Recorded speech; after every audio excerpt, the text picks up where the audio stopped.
Fix gue dibully nih mah.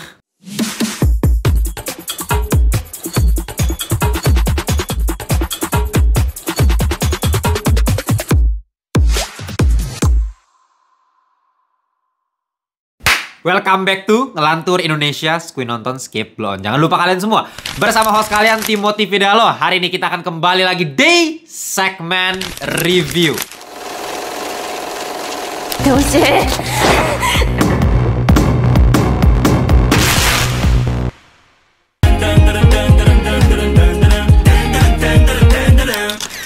Ya, gimana ya?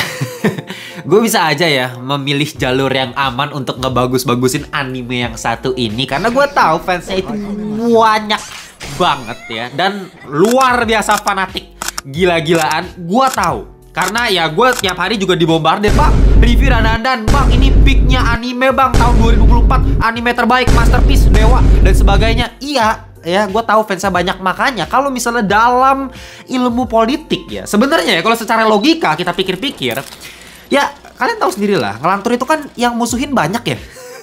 Nggak cuma dari sisi audiens doang, dari sisi netizen, tapi dari sesama konten kreator pun banyak yang musuhin gua. Dari pihak industri pun banyak yang musuhin gua. Jadi sebenarnya langkah yang paling tepat adalah menggaet sebuah kelompok yang cukup kuat basisnya, yang jumlahnya banyak dan militan semua fans-fansnya. Itu fans apa? Ya wibu ya.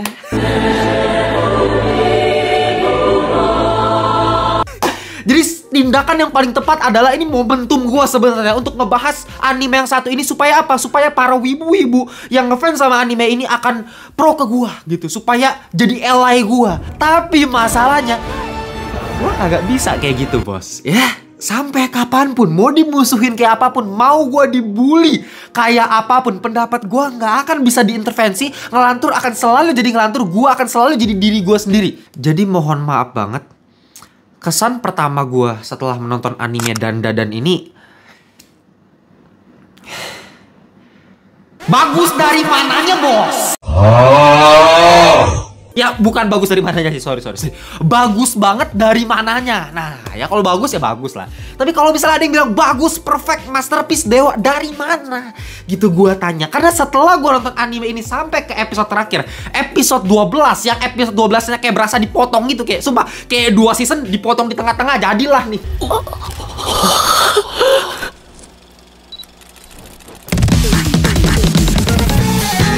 Yang gue denger nih ya dari para wibu di luar sana yang selalu bombardir kolom komentar gue, katanya anime dandan ini luar biasa bagus karena di tahun 2024 ini gak ada yang bagus gitu animenya. Jadi bisa dibilang katanya tahun 2024 ini adalah salah satu tahun terburuk dalam dunia anime. Makanya ketika dandan ini keluar, semua fans anime bersukaria karena akhirnya ada yang bagus. Cuma kalau misalnya itu argumen lu, ya berarti bukan dandannya dong yang bagus ya, berarti anime lain yang jelek. Loh gitu dong, pola pikir harus diputar balikin dong. Kenapa harus dandan yang dibagusin? Kenapa bukan anime yang jelek? Makanya ada satu yang oke lah, at least bagus gitu. Ya bukan artinya ini masterpiece. Itu logika gua ya. Nah, terus yang kedua, oke lah kalau misalnya memang lu punya pendapat, ya bang, belakangan ini anime lagi sampah-sampah semua.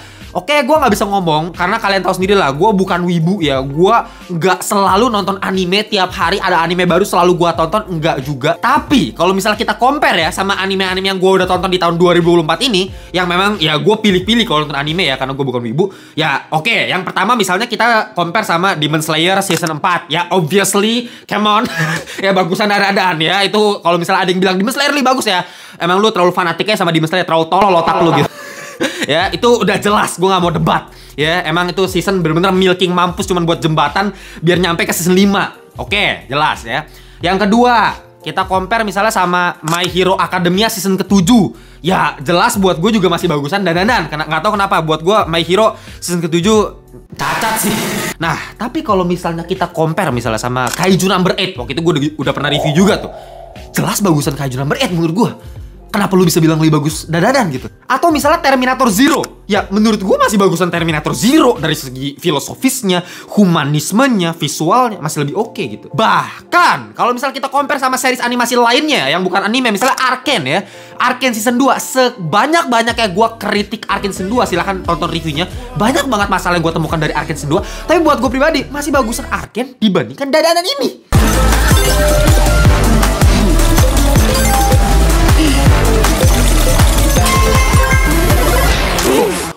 kalau misalnya lu bilang ini anime terbaik 2024 masih bisa diterima. Gue masih bisa perdebatkan gitu. Tapi kalau ini anime ya salah satu yang terbaik sepanjang masa misalnya, kan banyak banget yang bilang kayak gitu. Kayak what the hell, man? Oke, let's be clear ya. Sebelum gue dibully, dimaki-maki sama kalian udah keburu tulis komentar. Malah gue belum bahas video sampai habis. Makanya tonton dulu sampai habis, bos. Baru lu tulis argumen kalian. Dan gue sama sekali gak masalah ya kalau misalnya kalian punya pendapat yang berbeda sama gue. Itu sangat-sangat maklum. Itu hal yang sangat lumrah. Justru bagus kalau kalian punya argumen yang beda. Itu namanya dialektika. Itu yang netizen Indo kebanyakan gak punya gitu. Ibaratnya kalau misalnya kayak gue kritik anime ini, gue kritik film ini, kayak langsung dikira kayak gue musuhin anime atau film ini. Kan enggak gitu. Ya kita debatnya di kolom komentar, tapi nonton dulu videonya sampai habis biar nggak salah kaprah, oke? Jadi it's okay. Gue pengen tahu pendapat kalian, kenapa kalian gak setuju sama gue nanti kalau misalnya udah nonton video sampai habis. Nah, menurut gue sejujurnya ya, anime Dandanan ini sama sekali bukan anime yang jelek, bukan anime yang sampah, bahkan dikurang pun enggak gitu. Tapi lebih cocok di mungkin mediocre kali ya, lebih ke ya udah B aja, biasa aja gitu. Ya oke lah bisa dibilang bagus, tapi bukan yang bagus banget juga gitu. Dan gue yakin akan ada banyak sekali ngelantur korupsi yang nanya sama gue, "Bang, kenapa sih bang lu tiba-tiba mau nonton Dandanan? Biasa kan lu jarang bang bahas anime." Betul, lagi-lagi gue bukan wibu, gue bukan channel yang ngebahas khusus anime ya. Gue bahas apapun yang gue suka, yang gue tonton. Nah, kenapa gue tertarik untuk nonton Dandanan ini ya? Karena pertama dari panel-panel manganya, gue akuin ya gambarnya bagus. Seperti yang kalian tahu ya, mungkin buat yang belum tahu, gue selalu bilang gue itu anak DKV. Gue kuliahnya itu desain dan gue itu hobi gambar, bakat gue di gambar. Jadi gue sangat-sangat tertarik untuk membedah, menganalisis sebuah ilustrasi, art style gitu. Nah, Dandanan dari manganya menurut gue itu keren banget ya.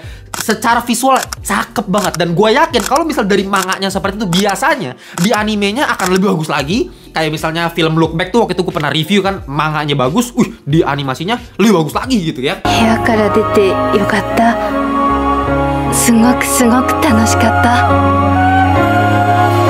Nah, alasan kedua kenapa gue tertarik nonton anime ini karena intronya aja udah menarik gitu. Jadi pas gue buka Dandanan di Netflix ya, gue coba lihat intronya, cakep banget sumpah. Jujur, ini salah satu intro yang paling bagus dalam ya beberapa anime belakangan ini yang gue tonton. Ini salah satu yang terbaik lah, bahkan yang terbaik gitu.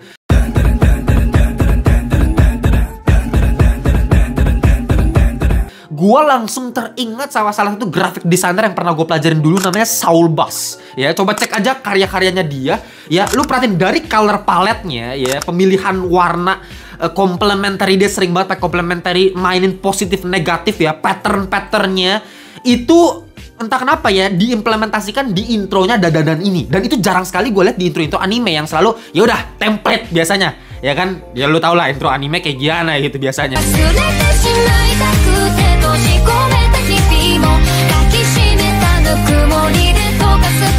Ini jauh lebih modern, lebih catchy gitu. Gua rasa yakin banget pembuat intronya Dandanan ini pasti terinfluence lewat Saul Bass salah satunya. Musiknya pun juga catchy abis ya, terngiang-ngiang terus di kepala gua. Jadi intronya no debat itu bagus banget. Tapi ya lagi-lagi kita nonton ya episode dong gitu ya. Gua nonton sampai habis kayak gua yakin rata-rata ya kalau misalnya orang, kenapa lu bilang Dandanan bagus? Orang tuh pasti kasih argumen tuh episode 7 bang, gila bang, episode 7 masterpiece, dewa ya, absolute cinema, banjir air mata filosofis gitu. Naruto episode 476 kalah.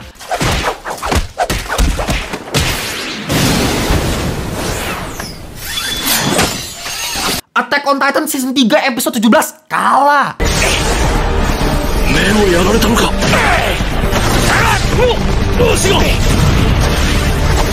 Arcane season 2 episode 6 kalah.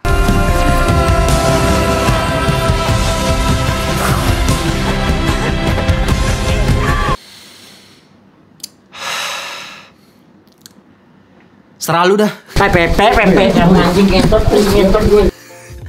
Iya, gue akuin ya, episode 7 nggak ada yang bilang jelek ya. Kalau misalnya lu bilang episode 7 jelek, udahlah, lo nggak usah so-soan nonton film, nggak usah so-soan ngomong film di depan orang gitu.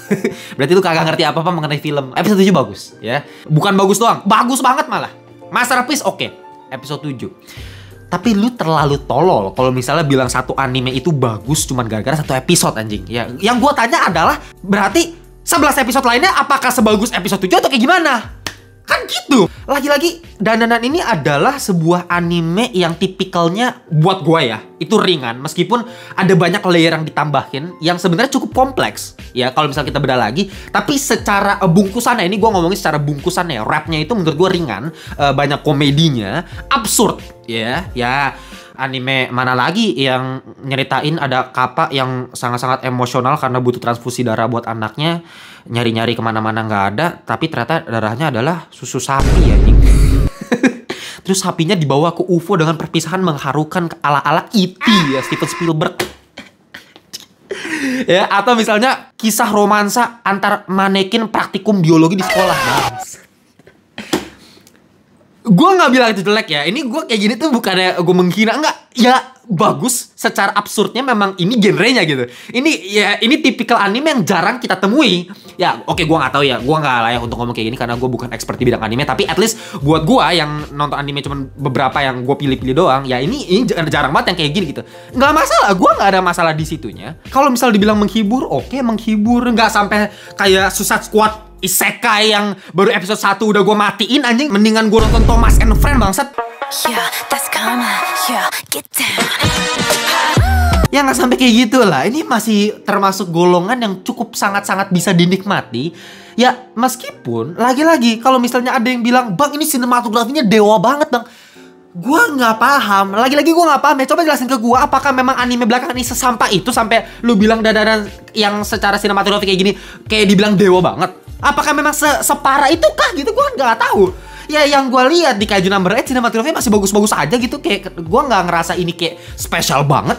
Ya kalau misal lu bilang, "Bang, lu gak lihat Bang dolly zoomnya gitu kan?" Ya elah, dolly zoom itu di film Lion King 1994 aja udah ada dolly zoom bangsat. Itu animasi 2 dimensi juga tahun 1994 loh. Ya, mereka udah bisa ngakalin bikin adegan 360 shot gitu. Kamera dari belakang diputar ke depan. Padahal animasi 2 dimensi sebelum tahun 2000. Jadi lu gak usah kayak menggila-gilakan cuman karena dolly zoom 360-nya, POV-nya lah, bla bla bla. Oke lah, ada beberapa treatment-treatment yang bikin gue cukup wah gitu ya. Kayak misalnya pas si Ayase itu lagi dikejar-kejar sama alien, terus dijepret per frame gitu. Jepret, jepret, jepret. Dengan black bar yang udah makin lama makin ngecil rasionya, itu cakep ya. Apalagi perpindahannya ya, dia bangun-bangun udah di adegan dia cuman pakai BH sama pakai kolor, kayak anjing ini anime apaan, cok. Ini cuman sedikit pengalaman lucu aja nih, gue pengen ceritain ke kalian. Jadi gue nonton Dandanan ini, lu tau nggak di mana? Di mall anjing. Jadi ada cafe di mall, gue nonton pakai laptop, nonton episode 1 ya. Terus muncullah scene Ayase kaki lagi dibuka begitu. Terus lu tahu apa? Pas lagi scene Ayase lagi dibuka kaki begitu kan, gue kan merasa hati nurani batin gue kan ada yang kayak terusik gitu kan. Gue liatlah sekitar gue ya, sebagai manusia normal ya gue mencoba untuk lihat sekitar. Pas gue nengok ada bapak-bapak, om-om belakang gue. Bangsa, geleng-geleng kepala anjing. Aduh, itu bener-bener gak nyaman banget gue nonton aja. Kenapa kayak begini? Gue gak, sama sekali gak expect loh ya. Dan anak-anak gue gak baca manganya ya, gue cuma nonton anime aja kayak aduh, oke lah ya. Menurut gue memang banyak hal absurd yang menghibur. Ya ini kan menceritakan 2 sahabat. Yang satu namanya Ayase, yang cewek nih, dia gak percaya sama alien. Yang satunya namanya Okarun nih panggilannya ya, Okarun gitu. Dia gak percaya sama hantu. Nah sedangkan si Okarun ini percaya alien, si Ayase ini percaya hantu. Jadi mereka 2 ini sebenarnya kebalikan dan mereka nge-challenge satu sama lain. Tapi di satu scene di episode pertama ya, si Okarun beneran ketemu sama hantu, si Ayase beneran ketemu sama alien. Ya menurut gua ini konsep yang menarik, yang beda. Nggak template sebenarnya secara konsep ya, secara premis cerita ini nggak template dibandingkan anime-anime lain yang udah ya shonen kayak sekarang kayak gituan semua, tipikalnya Demon Slayer, lu lihat aja kayak begitu ceritanya. Tapi ketika kita masuk ke episode selanjutnya lama-lama ceritanya ya udah kayak yang udah gue biasa temuin juga lama-lama gitu. Satu cowok culun, nggak punya teman, dijauhin, dibully. Terus entah kenapa tiba-tiba dia dapat kekuatan dari antagonisnya villainnya gitu, nenek turbo, dan punya kekuatannya, dia harus belajar untuk kontrol. Kayak what the hell, semua tipikal main karakter anime kayak begini anjing yang gue tonton. Jadi kayak ya apa yang spesial gitu, Kaiju Number 8 juga kayak begini gitu ceritanya. Ya, secara template-nya ya. Meskipun gua harus akuin, mungkin akan ada banyak di antara kalian yang bilang, wah bang, lu nggak ngerti aja bang filosofis di dalamnya gitu. Mengenai isu pelecehan seksual yang bisa dimasukkan. Villainnya, dia punya motivasi lain kenapa dia melakukan ini. Karena pelecehan, dia pengen melindungi wanita dan sebagainya. Makanya dia ngincer pisang cowok kayak. Lu bilang itu spesial. Berarti tontonan lu kurang banyak. Mohon maaf gitu, saya udah nonton ini banyak banget men, film atau series yang tipikal kayak begini, antagonis yang punya kompleksitas dan sebagainya. Biasa aja, bukan jelek tapi nggak bagus banget juga, nggak ada yang spesial. Spesial itu kalau misalnya lu bikin cerita mengenai satu karakter yang dari awalnya adalah protagonis, dia hero, awalnya pengen melawan kejahatan, tapi tiba-tiba pemahamannya berubah total jadi nihilisme, malah pengen menghancurkan dunia. Itu baru spesial, bos. Atau misalnya lu bikin satu orang yang harus milih antara klan atau desanya, itu baru spesial gitu loh. Kayak ini apa spesialnya anjing? Tapi malah yang gue suka dari anime ini adalah malah bagian romansnya. Selain episode 7 yang paling bagus, episode 1 bagus banget, shot-shotnya gitu ya, actionnya oke lah. Tapi episode 5, dimana ada satu scene si Okarun sama Ayase ini saling cari satu sama lain karena mereka pengen ngobrol pas lagi jam istirahat, tapi mereka nggak ketemu satu sama lain, terus mereka ketabrak, nggak sengaja keciuman gitu. Itu lucu banget men, itu gemes gitu. Nah gimana dengan visualnya bang, secara animasinya, art style-nya? Awalnya gue cukup oke, episode 1 bagus banget ya, termasuk bagus banget. Tapi makin lama nggak konsisten gitu. Ada beberapa part yang keren banget anjing pas ngelawan sumo gede, bagus gitu animenya. Tapi kayak misalnya di episode 11 gue inget banget, kejar-kejaran pakai lagunya William Tell Overture, itu ya lagu sejuta umat, oke lah gitu ya, pakai orkestra kayak begituan. Ya mungkin anime jarang ya pakai lagu-lagu klasik kayak gini, tapi oke lah, menarik. Tapi secara visual kalau perhatiin shot-shotnya gitu ya, color palette-nya kurang, gue agak kasar gitu. Mata gue sebagai anak DKV ya, mata gue agak sakit lihat episode 11 tuh, kayak warnanya nggak enak. Ada satu shot ketika si Okarun itu berubah mode, itu sama backgroundnya jelek banget, kayak flat banget pewarnaannya. Flat itu nggak masalah, kayak misalnya di episode 7 itu kan flat, tapi color palette main gitu, depth-nya lu bisa depth gitu, foreground sama background tuh enak melihat, komposisinya ada. Ngerti gak sih? Ada teorinya gitu loh, yang dipraktekin gitu, dan smooth, pergerakannya juga enak. Episode 11 jelek banget, sumpah jelek banget itu kejar-kejaran scene-nya. Ya kesimpulannya, kalau misalnya gue ditanya, bang kritikan paling fatal untuk anime dan ini apa? Sebenarnya nggak ada juga sih, gitu. Ini anime yang bener-bener balance di semua indikator ya, mau dari visual, penceritaannya, karakternya gitu ya, dari musiknya, ya semuanya itu ada di range yang bukan sampah gitu, bukan dikurangi juga. Ya di tengah-tengah 7 semua lah angkanya gitu. Ibaratnya ya, kayak di rata-rata 7 oke lah. Dari segi visual 8 oke lah. Tapi selebihnya kayak komedinya, ya paling kalau misalnya gue harus kritik komedinya, kalau buat gue nggak suka banget sih tipikal komedi yang terlalu alay, lebay ya ini kan tipikal anime ya, kayak misalnya nonton Demon Slayer, kayak Zenitsu belakangan ini kan mulai ngeselin ya. Ya lama-lama capek gitu ngikutin komedi kayak begitu, teriak-teriak gitu, mata jadi putih. Capek kalau gue sih, nggak. Mending gue nonton Kaiju Number 8 si Kafka Hibino, lebih lucu gitu. Ngomong singkatnya kayak gue ngakak anjing nonton Kaiju Number 8 gitu, daripada kayak gini terlalu dipaksain. Ya paling itu sih. Oke, kalau kalian tanya final score dari gue akan kasih 7,7/10 alias mediocre. Kita jumpa di video berikutnya. Bye bye semuanya.